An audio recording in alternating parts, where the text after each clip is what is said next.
안녕하세요. 내년 3월에 결혼을 앞두고 있던 예비 신부입니다. 과거형으로 적은 이유는 짐작하신 것처럼 파혼했기 때문이고요.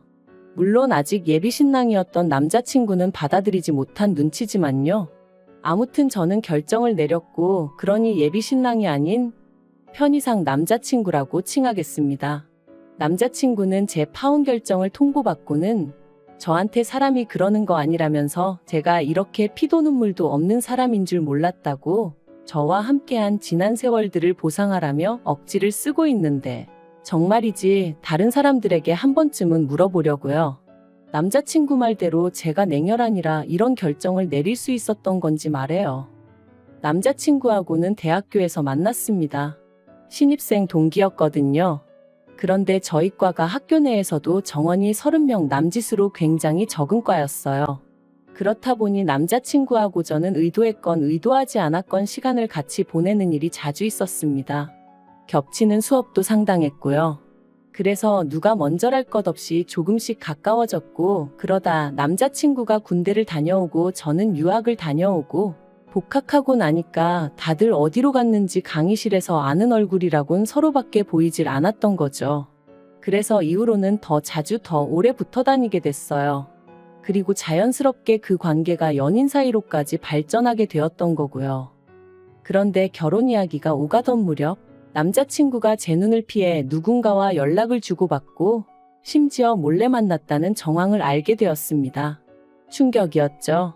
사귀는 동안 아주 사소한 문제로도 저를 서운하게 한 적이 없었거든요. 그래서 고민 끝에 혹시 여자라도 생겼냐고 단도직입적으로 물었습니다. 그랬더니 남자친구가 펄쩍 뛰면서 그게 무슨 소리냐고 하더라고요. 그리고는 자기도 제가 왜 그런 의심을 하는지, 딱 눈치를 챘는지 한숨을 내쉬고는 실은 자기가 저에게 말하지 않은 게 있다면서 자기 부모님이 재혼하신 사이라는 거예요. 처음엔 좀 솔직히 깜짝 놀랐어요. 왜냐하면 이미 남자친구 부모님을 몇 번이나 만났었는데 두 분 사이도 너무 좋으셨고, 특히나 새어머님, 그러니까 제가 그때까지도 당연히 남자친구의 원래 친어머니라고 생각했던 그분이 남자친구를 대하시는 건 제 어머니가 저를 대하시는 모습과 별반 다르게 없었거든요. 아무튼 남자친구는 상황이 이렇게 되었으니 더는 감출 게 뭐가 있겠냐면서 자기 이야기를 시작했고, 그 이야기는 꽤나 충격이었습니다. 남자친구의 아버님과 남자친구를 낳아주신 친어머님은 남자친구가 초등학교 때 헤어지셨대요. 그리고 그 이유는 아버님이 아닌 친어머님의 외도였고요.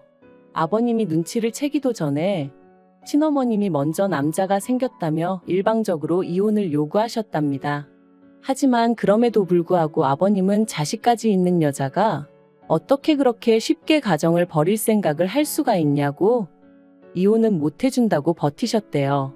그러면서 지금이라도 정리하고 돌아오면 두 번 다시 입에 올리지도 않겠다. 아무 일도 없던 것처럼 용서하고 살겠다. 그렇게까지 말씀도 하셨다나요? 하지만 친어머님은 사랑 없이 못 산다. 자식도 필요 없다. 자기를 놔달라. 그래서 그렇게 결국 두 분은 이혼하셨답니다. 그런데 더 황당한 건 이혼하고 나서 보니까 친어머님이 사채를 엄청나게 빌려 쓰셨더라는 거예요. 그래서 아버님이 남자친구만 데리고 거의 야반도주하듯 이사를 가셔야만 하셨다고요. 이후로 아버님은 지금의 새어머님을 만나 재혼을 하셨어요. 두 분은 어린 시절 친구 사이였고 당시 새어머님은 사별을 하신 상황이었다고요. 남자친구 말로는 자기가 듣기에 새어머님이 더 적극적으로 다가오셨는데 그런 새어머님께 아버님이 나는 가진 게 없어서 너를 행복하게 못 해준다 하셨답니다. 하지만 새어머님은 사별한 남편이 남기고 간 유산도 있고 또 친정 자체가 워낙 잘 살던 집이라 그런 건 아무 문제가 안 된다 하셨대요. 그저 바라는 게 하나 있다면 건강하게 오래오래 옆에 있어 달라고. 아무튼 그래서 두 분이 재혼을 하게 되셨고 그때부터 남자친구가 말하길 모든 것이 달라졌답니다. 새어머님이 빚부터 시작해서 많은 부분을 해소시켜 주셨다고요. 그런데 그렇게 아버님과 남자친구가 조금씩 새로운 가정에 적응해 나가던 때 남자친구가 친어머님으로부터 연락을 받았답니다. 친어머님께선 남자친구에게 엄마가 그립지 않았냐며 미안하다고 너만 괜찮다면 예전처럼 돌아가고 싶다 뭐 그런 말씀을 하셨다대요. 하지만 그 사실을 알게 되신 아버님께서 전 부인인 친어머님을 만나서는 이제 와서 무슨 염치로 연락을 하느냐고 어디 가서 죽더라도 아무 소식도 알리지 말라셨답니다. 그리고는 한 번만 더 우리 주변에서 얼쩡거리면 평생 후회하게 만들어주겠다 뭐 그런 식으로 경고를 하셨다고요. 이 이야기를 들었을 땐 정말 놀랐어요. 평소에 제가 뵌 아버님은 말수가 많지는 않으셔도 배려가 넘치시고 따뜻하신 분이셨으니까요. 아무튼 상황이 그랬음에도 불구하고 남자친구는 결국 친어머님을 끊어내지 못했답니다. 저한테 그러더라고요. 그래도 자기를 낳아주신 어머니인데 어떻게 아예 모른 척할 수 있었겠냐면서. 그래서 그냥 가끔 안부만 주고받는 정도로 지내고 있었다는 거예요. 최근에 연락이 잦아진 건 이래저래 어머님을 좀 도와드려야 하는 상황이었기 때문이었고요. 그리고 이런 상황을 알고 나니 솔직히 제 마음이 후련하기만 한 것은 아니었어요. 남자친구가 바람을 핀다고 생각했을 때는 화가 났고 배신감이 들었는데 바람이 아니라 복잡한 가정사가 있다고 하니 이건 뭐 헤어지기도 애매하고 안 헤어지자니 결혼을 하는 게 맞나 하는 생각도 들고, 그리고 무엇보다 제가 찜찜했던 건 남자친구가 자기가 친어머님이랑 연락하는 걸 아버님과 새어머님 두 분 모두에게 철저히 비밀로 하고 있었다는 거예요. 저는 솔직히 뵌 적 없는 남자친구의 친어머님보다 아버님과 새어머님한테 이미 마음이 많이 가 있었기에 그런 남자친구가 이해되지 않았고 한편으론 한통속처럼 보일까 걱정스러웠죠. 말이 나왔으니 말이지만 저는 새어머님이 참 좋았어요. 저한테 정말 잘해주셨거든요. 일단 뭐 결혼 전이니 어떻게 보면 당연하기도 하지만 저한테 먼저 연락하고 그러시는 것도 없고 그렇다고 제 연락을 기다리시는 것도 아니고, 제가 집에 갔을 때도 너는 손님이니 부엌 근처에는 밥 먹을 때 빼곤 오지도 말라 하시고, 보통 아버님하고 차리시고 손이 부족하면 남자친구를 부르시고 그러셨어요. 그뿐만이 아니라 상견례 자리에서는 확실히 말씀드리겠다며 저희 부모님더러 예단 같은 거 안 해서 보내셔도 된다고, 잘 키운 딸 보내주시니 그것만으로도 감사할 뿐이라고. 그리고 명절 같은 때는 당신도 아버님하고 여행 다니며 편하게 즐기며 살고 싶기에 꼭 아이들이 와야 한다고 생각하지 않는다면서. 아무튼 저희 부모님 입장에서나 제 입장에서나 정말 좋은 시부모님을 만난 것 같다고 복받았다고. 얼마나 좋아했는지 몰라요.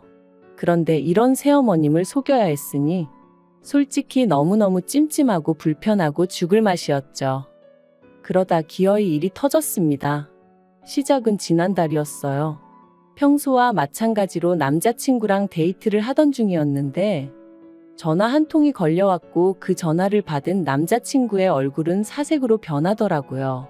그리고 하는 말이 지금 당장 병원에 가봐야 한다며 친어머님이 교통사고로 크게 다치셨다대요. 저도 놀랐죠. 그래서 일단 남자친구를 병원으로 보냈고, 이후로 남자친구가 한 달 가까이 병원을 오가며 친어머님을 간호했어요. 내심 제가 도와줬으면 하는 눈치도 있었지만 그건 경우가 아닌 것 같아서 모른 척했고요. 그리고 진짜 문제는 친어머님이 들어두신 보험도 없고 무엇보다 본인이 잘못을 해서 교통사고가 났던 거대요. 그래서 그나마 혼자 살고 계시던 월세방 보증금까지 싹 다 빼서는 병원비 되고, 그걸로도 부족해 남자친구가 결혼자금이라고 나름대로 모아둔 돈까지 다 써버린 거죠. 듣는데 어찌나 갑갑하고 화가 나던지. 하지만 첩첩산중이라고 그게 다가 아니었습니다. 갈 곳이 없어지신 친어머님을 남자친구가 아버님 새어머님은 물론이고 저와도 상의 없이 자기 사는 오피스텔로 모셨거든요. 어이가 없더라고요. 아무리 상황이 급박했다고 해도 그렇지 어떻게 나랑 상의 한마디 없이 그럴 수가 있나 싶은 게. 하지만 가뜩이나 심란한 사람에게 뭐라고 하기도 그렇고. 그래서 저도 최대한 화내지 않고 그럼 앞으로는 계획이 어떻게 되냐? 어떻게 할 거냐 물었습니다. 그랬더니 남자친구 말이 지금도 생각할수록 어이가 없어요. 기껏 한다는 소리가 당분간은 계속 자기 오피스텔에서 지내시게 하고 나중에 저희 결혼하고 신혼집으로 들어갈 때 그때도 모시고 갔으면 좋겠다고 했거든요. 그래서 제가 그게 말이 되냐고 했습니다. 아버님 새어머님은 너가 친어머님이랑 연락을 하고 지내는지도 모르시는데 갑자기 그분을 모시고 오겠다고 하면 어떻게 될지 상상이 안 되냐고요. 그리고 기껏 아버님이랑 새어머님은 어떻게든 남자친구나 저나 조금이라도 편하게 지내게 해주시려고 매사 배려를 해주시는데 떡하니 친어머님을 모시고 살겠다 하면 그게 곱게 보일 리가 있겠냐 했죠. 그래서 저는 절대로 그렇게는 못한다 했습니다. 말도 안 되는 일이라고요. 그리고 결국 제가 우려했던 일이 현실로 벌어졌어요. 바로 새어머님께서 친어머님의 존재를 알게 되신 거죠. 남자친구가 이제 신혼집을 구하면 오피스텔은 빼야 하니까 살던 오피스텔을 부동산에 내놨는데 부동산에서 이제 집을 보러 오니까 친어머님이 그 사람들한테 문을 열어준 거죠. 그런데 문제는 남자친구가 살던 오피스텔은 계약자며 명의가 전부 저희 새어머님으로 되어 있어요. 실제로 그분 거기도 하고요. 그러니 새로운 입주자를 들이는 과정에서 새어머님께 연락이 갔고 이런저런 대화가 오가는 와중에 매번 집에 계셔서 편했다 하니까 이게 무슨 소리냐 하면서 새어머님이 직접 오피스텔에 찾아가셨다가 친어머님을 만나게 되신 거예요. 그리고 그때부턴 정말 폭풍이 따로 없었습니다. 새어머님께서는 남자친구와 저를 불러 앉혀놓고는 언제부터 이런 깜찍한 짓을 저지른 거냐 하시며 당신은 친아들이라 생각했고 저를 며느리라 생각해서 정말 진심으로 대했는데 배신감이 너무 크다 하셨어요. 그리고는 남자친구더러 앞으로 어쩔 셈이냐고 물으셨는데 그 와중에 멍청하다고 해야 하는 건지 고집이 세다고 해야 하는 건지 아니면 눈치가 없는 건지 남자친구가 한다는 말이 그래도 자기를 낳아주신 분인 만큼 하다못해 전세 하나라도 구해드리고 싶다는 헛소리를 짓거리대요. 그런데 웃긴 건 제 남자친구지만 그럴 만한 능력이 안 되거든요. 그럴 만한 돈도 없고요. 아닌 게 아니라 신혼집도 새어머님이 해주시는 거였고 그나마 남자친구가 모아둔 알량한 돈 몇 푼 그건 벌써 병원비로 다 들어갔는데 이 와중에 친어머님한테 전세를 얻어주고 싶다니 제가 머리에 돌을 맞았나 싶더라니까요. 그러자 아버님과 새어머님 두 분 다 남자친구더러 그러라 하셨습니다. 네 능력껏 전세고 뭐고 얻어주던지 말던지 알아서 하라고요. 그리고는 단 지금 사는 오피스텔에선 최대한 빨리 짐 빼고 그리고 이제 너랑 나는 남남이다. 앞으로는 네 본가가 여기라고 생각하지 마라. 친어머니한테 잘해드려라 하며 선을 딱 그으시는데 솔직히 망했다 싶었죠. 그리고 이틀 뒤 저는 남자친구의 친어머님이란 분에게 연락을 받았습니다. 남자친구에게 무슨 이야기를 어떻게 들으셨는진 몰라도 저를 한번 만나고 싶다 하셨어요. 제가 어떤 사람인지 궁금하기도 하고 당신 며느리감이라니 빨리 보고 싶다면서 말이죠. 그리고 솔직히 여기서부터 이미 거부감이 들었습니다. 그렇지만 이때만 해도 남자친구랑 헤어져야 하는 건지 어째야 하는 건지 어떤 결정도 내리지 못한 와중이었기에 일단 친어머님을 만나게 되었죠. 그런데 친어머님이 이런저런 말씀을 하시다가 그래서 혼수나 예단 같은 건 어떻게 하기로 했었냐입니다. 그래서 혼수는 제가 해가고 예단은 안 해가기로 했었다 하니까 그래도 그건 경우가 아니지 않냐면서 그런데 당신도 딱히 필요한 건 없고 그러니까 일단은 혼수고 예단이고 현금으로 가져오랍니다. 그 돈하고 제가 사는 원룸 전세보증금하고 더하면 우리 세 식구 살 곳 하나 못 구하겠니? 하시면서 말이죠. 너무 기도 안 차서 이건 뭐라고 대꾸를 해야 하나 싶대요. 그래서 우리 셋이요 하고 되물었습니다. 그랬더니 옆에 있던 남자친구가 그럼 상황이 이런데 어쩌겠냐며 저더러 좀 이해를 해달라는데 이건 아니다 싶었죠. 그래서 제가 남자친구에게 아무래도 이건 아니라고 했습니다. 너를 내가 사랑하는 건 맞지만 나는 가족관계도 중요하다고 생각하고 금전적인 부분도 무시할 수 없다고 본다. 그런데 지금 보아하니 너무 많은 것들이 달라졌고 그래서 이 결혼은 적어도 당장은 못하겠다 했습니다. 그랬더니 남자친구가 한다는 말이 저더러 이렇게 단칼에 자기를 잘라낼 수 있냐는 거예요. 그래서 그럼 어쩌겠냐고 네가 네 엄마한테 끌려다니듯이 설마 나도 너한테 끌려다닐 줄 알았냐. 그런데 남자친구가 이러지 말고 같이 가서 아버님과 새어머님한테 한 번만 빌어보재요. 두 분 다 저를 워낙에 좋아하셨으니 저까지 같이 가면 한 번쯤은 용서해 주실지도 모르지 않냐면서 말해요. 그리고 남자친구 친어머님은 그래 할 수 있는 건 다 해보라고. 네 아빠가 그렇게 인정머리 없는 사람은 아니라며. 어떻게 보면 이 모든 상황이 친어머님 때문인데 정작 본인은 얼마나 태연하시던지 우라가 치밀대요. 그리고 저는 남자친구 등살에 못 이겨 결국 남자친구 집에 찾아갔습니다만 결과부터 말씀드리자면 문전박대를 당했어요. 새어머님이 경찰을 부르셨거든요. 남자친구고 저고 꼴도 보기 싫다 하시면서 한 번만 더 찾아오면 또 신고할 거라고 엄포를 놓으시는데 뭐 말 그대로 희망이 안 보이더라고요. 그래서 그냥 문자로 그간 잘해주셔서 감사했다. 죄송하다고만 남겨놨어요. 그리고 그때 아버님이 현관 밖으로 나오셔서는 왜 일을 이렇게 만드냐며 남자친구를 탓하셨습니다. 그리고는 앞으로는 뭐 아무것도 기대하지 말라고. 경제권이고 뭐고 새어머님이 다 쥐고 계셔서 당신은 따로 도와줄 수도 없다고 그러시더라고요. 그리고 그 꼴까지 보고 나니 정말 뭐라 할 말이 없었습니다.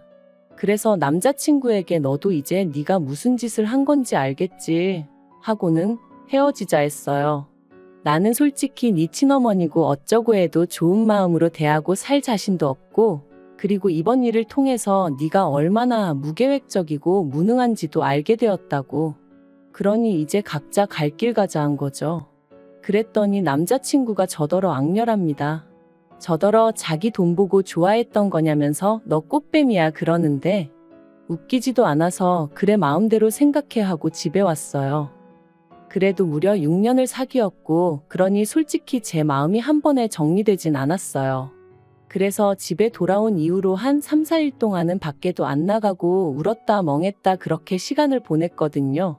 그런데 그런 와중에 남자친구 친어머님이 또다시 연락을 해와서는 사람이 살다 보면 별일이 다 있는 법이지만 가족끼리 힘을 합쳐 헤쳐나가면 되는 거라고.